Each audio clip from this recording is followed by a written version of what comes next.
Welcome, fellow adventurers, to another deep dive into the rich lore of J.R.R. Tolkien's Middle-earth. Today we embark on an enchanting journey through the history, powers, and profound influence of the three Elven Rings of Power. These legendary artifacts have shaped the fate of elves, men, and Middle-earth itself. So grab your lembas bread and settle in as we unravel the secrets of Vilya, Nenya, and Narya. Our story begins in the Second Age of Middle-earth, around the year 1500, a time when the Elves of Eregion, led by the skilled smith Celebrimbor, crafted the Rings of Power. Celebrimbor, the grandson of Feanor, was approached by a mysterious figure known as Anatar, the Lord of Gifts. Unbeknownst to him, Anatar was actually Sauron, the Dark Lord, in disguise.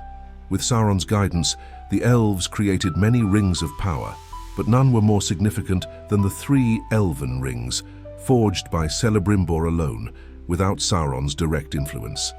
These rings were Vilya, Nenya, and Narya, each endowed with unique powers and crafted with a singular purpose: to preserve and protect the elven realms from the ravages of time and evil. Vilya, the Ring of Air, adorned with a sapphire, was the mightiest of the three. Nenya, the Ring of Water, set with a white adamant, embodied preservation and concealment. Narya, the Ring of Fire, with its ruby, granted its bearer resistance to despair and the power to inspire.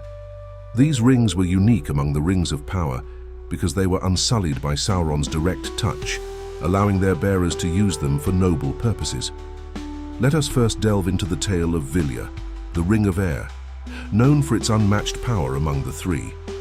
Originally entrusted to Gil-galad, the High King of the Noldor, around 1600 of the Second Age, Vilya was later passed to Elrond, the wise and noble Lord of Rivendell, in the year 1697 of the Second Age, following the fall of Eregion. Gil-galad, a descendant of the great house of Fingolfin, was known for his valor and leadership. As the High King of the Noldor, he played a crucial role in the last alliance of elves and men. With Vilya, he fortified the strength of his armies and created powerful barriers against Sauron's forces. His wisdom and strength were key to the temporary defeat of Sauron in 3441 of the Second Age. Vilya's powers were instrumental in these efforts, enhancing Gil-galad's natural abilities and allowing him to lead with unmatched prowess. After Gil-galad's death, Vilya was passed to Elrond. With Vilya, Elrond fortified the sanctuary of Rivendell, making it a bastion of wisdom and healing. Elrond's intentions were always to protect and preserve knowledge, ensuring that Rivendell remained a place of learning and refuge for all who sought aid. Elrond's deep understanding of healing and lore was magnified by Vilya, allowing Rivendell to become a haven of rest and recovery.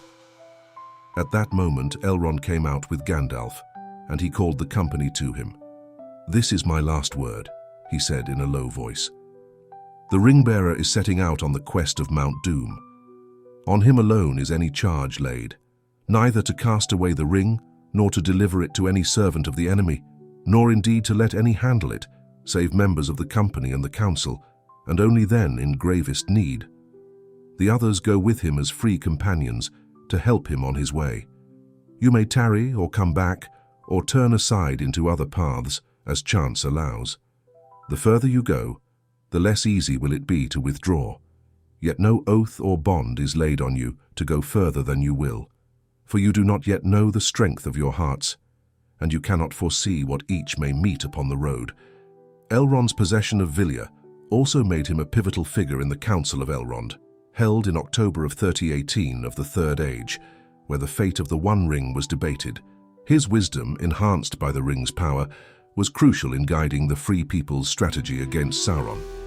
Elrond's goal was always to preserve the knowledge and culture of the elves and to ensure that the fight against darkness was waged wisely and effectively. Vilya's power also allowed Elrond to become a healer of great renown. This was seen when Frodo was brought to Rivendell after being wounded by a Morgul blade. Elrond used Vilya to help heal Frodo, showcasing the ring's abilities to mend both physical wounds and weary spirits. His role as a healer and a guide was instrumental in the success of the Fellowship's quest.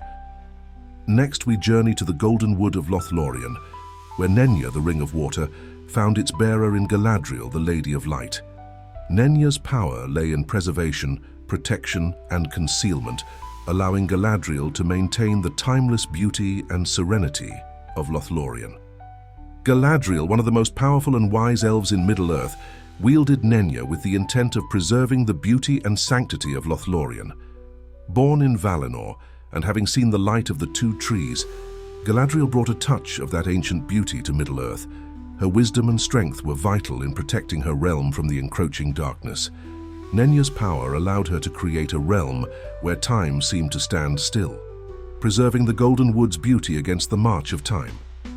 With Nenya, Galadriel could peer into the future using her mirror, offering her the ability to guide and aid those who fought against Sauron.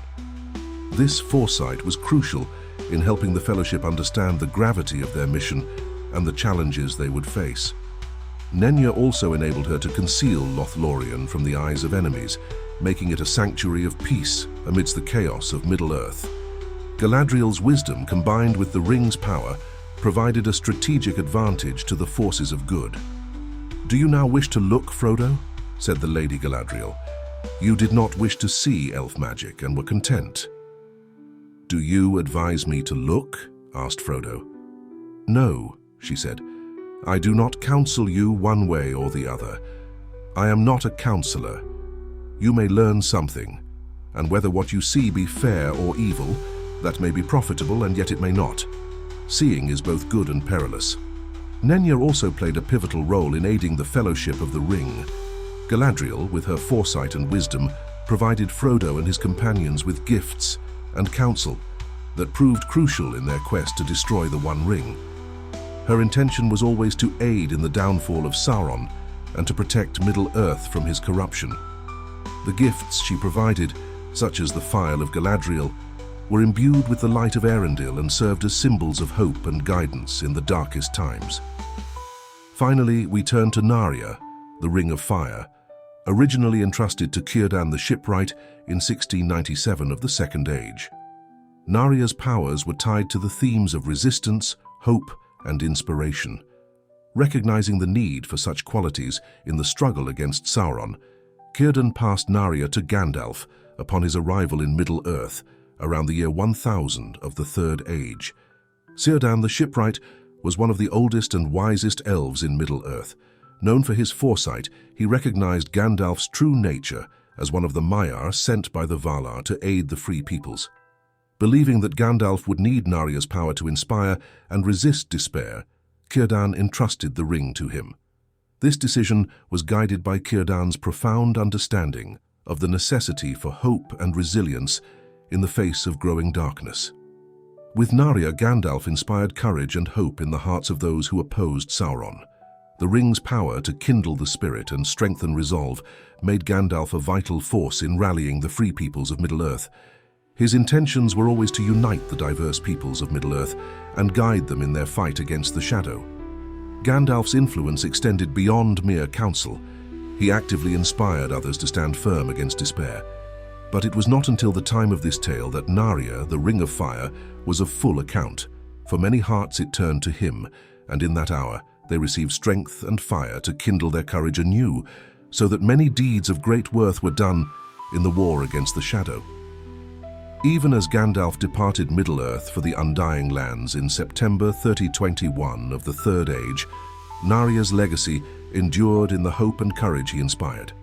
Gandalf's intentions were always to empower the free peoples to stand against Sauron and to ensure that hope never faded, even in the darkest of times. Narya's influence can be seen in the unity and determination of those who fought in the War of the Ring. The influence of the three Elven Rings extended far beyond their individual bearers. They shaped the course of history in Middle-earth, preserving havens of beauty and wisdom, fostering resistance against evil, and inspiring hope in the darkest of times. Each ring played a unique role in the survival and prosperity of their respective realms, creating sanctuaries of learning, healing, and resilience. The Elven Rings played a crucial role in the War of the Ring, with their bearers providing guidance, refuge, and inspiration to the Fellowship. Elrond's Rivendell was a sanctuary of healing and knowledge, Galadriel's Lothlorien a bastion of beauty and resistance, and Gandalf, with Narya, a beacon of hope and unity. Each of these leaders used their rings not for personal gain, but to protect and uplift those around them. Their combined efforts ensured that the forces of good had the strength and wisdom needed to combat the darkness. The three, fairest of all, the elf lords hid from him, and his hand never touched or sullied them. But the One Ring was their master. If he recovers it, then he will command them again, wherever they be, and all that has been wrought with them will be laid bare, and he will be stronger than ever. With the destruction of the One Ring in March 3019 of the Third Age, the power of the Elven Rings waned. The elves, including Elrond, Galadriel and Gandalf, departed Middle-earth for the Undying Lands in 3021 of the Third Age, taking the rings with them. Their departure marked the end of an era as the Age of Men began. This transition heralded a new beginning for Middle-earth, one where men would forge their own destinies. The legacy of the Elven Rings continued to inspire future generations, serving as a reminder of the enduring power of hope, wisdom, and unity. Thank you for joining us on this journey through the history and influence of the three Elven Rings. If you enjoyed this deep dive into Tolkien's lore, don't forget to like, subscribe, and hit the bell icon for more explorations of Middle-earth. Special thanks to the works of J.R.R. Tolkien, including The Silmarillion, The Lord of the Rings, and The Letters of J.R.R. Tolkien, for the timeless tales and rich lore. Additional thanks to our sources and contributors for their insights and research, and of course to you, our viewers, for embarking on this adventure with us. Until next time, may the light of Arendelle guide you on your path.